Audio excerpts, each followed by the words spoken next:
नमस्कार, वीकेबी न्यूजच्या सुपरफास्ट बातम्यात आपलं स्वागत। केंद्रीय रस्ते वाहतूक व महामार्ग मंत्री नितीन गडकरी यांच्या प्रयत्नामुळे काम झाल्यानंतर नागरिकांनी त्यांच्याप्रती कृतज्ञता व्यक्त केली। आयोजित जनसंपर्क कार्यालयात अनेकांनी त्यांचे आभार मानले। अर्थसंकल्पात विदर्भासाठी निधी खेचून आणण्यात विदर्भातील मंत्री पूर्णतः अपयशी ठरले। विदर्भासाठी सरकारने झिरो बजेटच दिले असून हा विदर्भातील जनतेवर अन्याय आहे, अशी प्रतिक्रिया राज्याचे माजी मंत्री आणि आमदार डॉक्टर नितीन राऊत यांनी व्यक्त केली आहे। काटोल नरखेड येथील क्रीडा संकुलाच्या विकासासाठी 8 कोटी द्या। राष्ट्रवादी काँग्रेस पार्टी शरदचंद्र पवार पक्षाचे नेते सलील देशमुख यांनी नुकतीच मुंबई अधिवेशनात क्रीडा मंत्री दत्तात्रय भरणे यांची भेट घेऊन मागणी केली।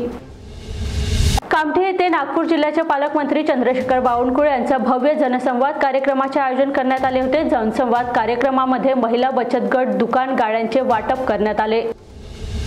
नागपूर महानगरपालिकेच्या समाज विकास विभागाद्वारे रेशीमबाग मैदानात मागील 7 दिवस सुरू असलेल्या महिला उद्योजिका मेळाव्याचा मंगळवारी समारोप झाला। महिलांच्या कौशल्याला वाव मिळावा, त्यांच्या गृह उद्योगातील हस्तक कौशल्याचा विकास व्हावा, त्यांच्या पाक कौशल्याचा चालना मिळावी, तसेच बचत गटातील महिलांना स्वयंरोजगार करण्यास प्रोत्साहन मिळावे या हेतूने महिला उद्योजिका मेळाव्याचे आयोजन करण्यात आले होते।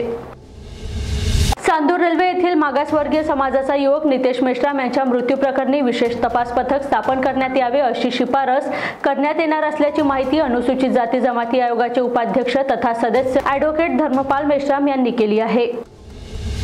पश्चिम नागपूरचे आमदार आणि नागपूर शहर काँग्रेस कमिटीचे अध्यक्ष विकास ठाकरे यांनी पश्चिम नागपूरमधील मानकापूर येथे उभारण्यात येत असलेल्या 100 खाटांच्या जिल्हा सामान्य रुग्णालयाचे काम तातडीने पूर्ण करून रुग्णालय लवकरात लवकर सुरू करण्याची जोरदार मागणी अधिवेशनात केली आहे। संजय गांधी निराधार योजनेबाबत अनेक महिलांनी अर्ज केले होते व ते प्रकरण मंजूर झाले। दरमहा 1500 रुपये मिळणार या संदर्भात नायब तहसीलदार यांची समाजसेवक विनोद इंगोले यांनी भेट घेतली। मंजूर झालेल्या केसमध्ये लवकरात लवकर 1500 रुपये अर्थसहाय्य मिळावे अशी मागणी केली आहे। माता महाकाली यात्रेकरूंसाठी आवश्यक सुविधा उपलब्ध व्हाव्यात यासाठी 2,90,00,000 रुपयाचा निधी मंजूर करण्यात आला आहे। आमदार सुधीर मुनगंटीवार यांच्या ठोस पाठपुराव्यामुळे हा निर्णय झाला असून मुनगंटीवार यांच्या प्रयत्नानंतर हा निधी मंजूर झाला आहे। राष्ट्रीय स्वयंसेवक संघाच्या मुख्यालय परिसराची आणि स्मृती मंदिर परिसराची रेकी केल्याचा आरोप असलेल्या कथित दहशतवाद्याने जामिनासाठी मुंबई उच्च न्यायालयाच्या नागपूर खंडपीठात धाव घेतली आहे। रईस शेख असे या आरोपीचे नाव आहे। त्याला नागपूरच्या दहशतवादी विरोधी पथकाने काश्मीरमधून अटक केली होती। तुर्तास इथेच थांबूया। बघत रहा वीकेबी न्यूज। नमस्कार।